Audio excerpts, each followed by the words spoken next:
So, this video is going to be me talking about the one of the two Marvel movies that we've been asking for. Well, rather now it's just one because now we have Doctor Strange coming out. This is stuff I want to talk about of what I want to see in a Black Panther movie. Now, Black Panther is one of the Marvel characters they haven't done yet, but we know one day they're going to get to Black Panther. I'm convinced we're probably going to see that in Marvel somewhere in Phase 3 or 4. That's my bet, is that we're going to see it somewhere during Phase 3 or 4. Maybe even the start of Phase 4. But anyway, let's talk about Black Panther. What I'd like to see in a Black Panther movie. Now, the reason why I'm kind of talking about this now is because there's been a lot of talk of what we want to see for Black Panther. And, you know, we've been getting a lot of back and forth about it. And I think that, also another thing that kind of gives leeway of what we're probably getting closer to a Black Panther movie is because, well, there's been a lot of Age of Ultron is filming in Africa. They're doing some filming in Africa, and and maybe there's a part of my brain that's like, oh my god, maybe they won't have Black Panther part of the Avengers, but maybe he'll show up at like maybe an end credit scene. That's my bet, is that maybe we'll have like Coulson or someone like Coulson or Tony like talking to someone in the shadows, and they're like, hey, look, we're very sorry. Ultron and the other robots were very close to your kingdom. You know, we want to apologize on behalf of S.H.I.E.L.D. and everyone else. I want to apologize. Then you just hear, enough! You brought your war machines close to my kingdom. Now it's just my turn. And then you just see T'Challa stand up, and he's standing there in the Black Panther costume without the mask on. And then end credit scene, something like that. That's what I think might happen, because as most of you guys know, Ultron is built out of adamantium and vibranium, and well, since they can't use adamantium, I'm betting that, you know, maybe Ultron goes to... This is just a plot theory that I have, is that maybe Ultron goes to Africa to mine vibranium.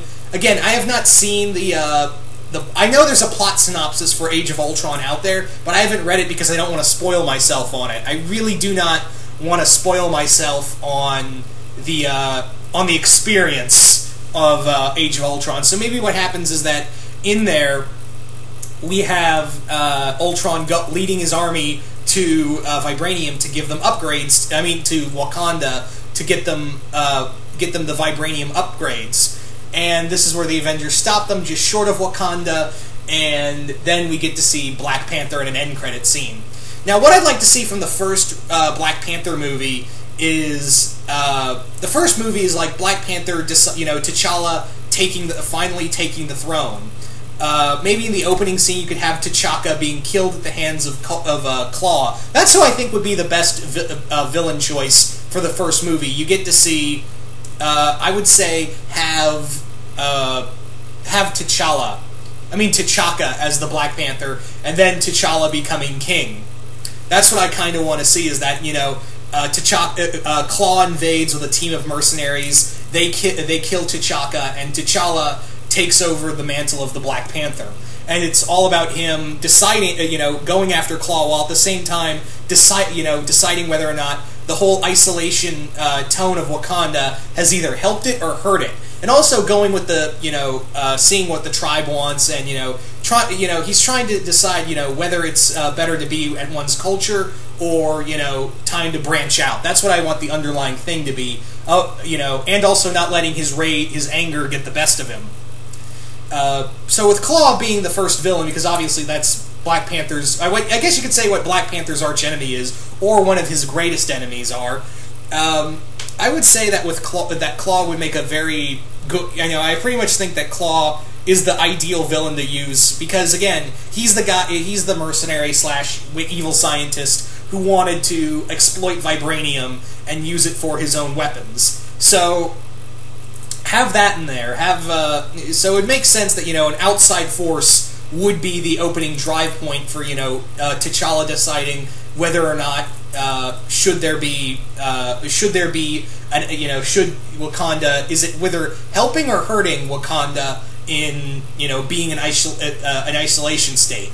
And really, I'd like to see it like how maybe kind of drawing the line, because in Africa there's a lot of bad things going on in Africa right now. So I'd like to see it that maybe Wakanda, like some people are arguing in Wakanda, like, hey, we haven't had the Ebola outbreak, we haven't had the, we've kept ourselves locked down from the Ebola outbreak, we've kept ourselves away from militia, we've kept ourselves away from, pirates, we've kept ourselves away from a lot of things. So why should we go out into the outside world now? We're just going to open up more problems than we did before.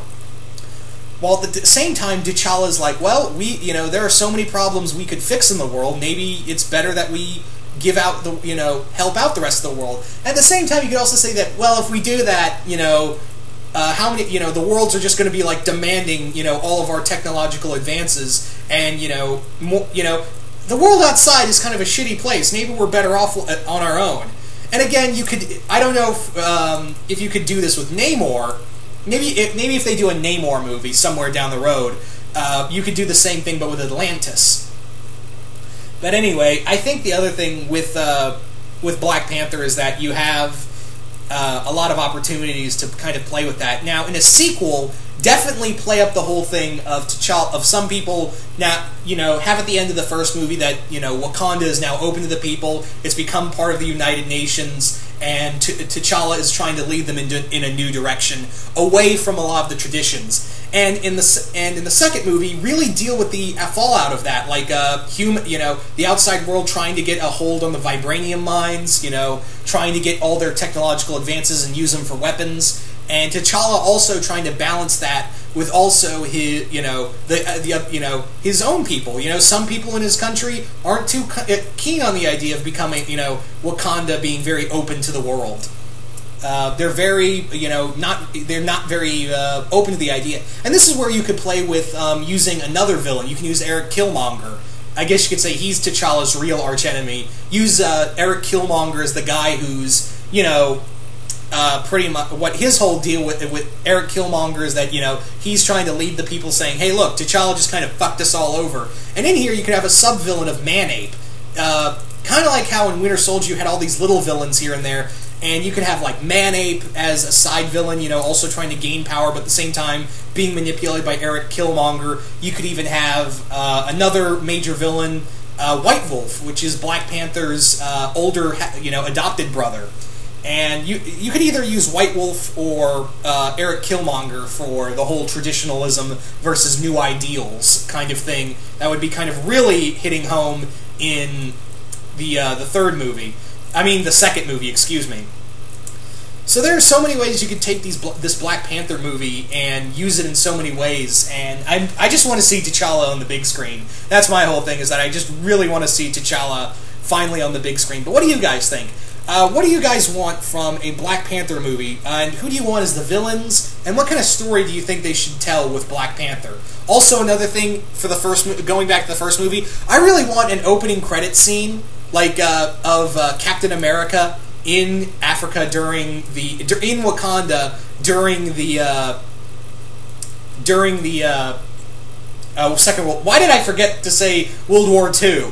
I'm sorry, my brain just went blank on that. But yeah, during World War II, and running into T'Chaka and having a fight with T'Chaka, like in the Black Panther comics. But however, as it was previously written before, the Who is Black Panther story, it was written that T'Chaka and Cap had a draw. It wasn't that Steve lost in his fight to T'Chaka. It was in the original before it was rewritten. It was Steve and T'Chaka fought to a draw.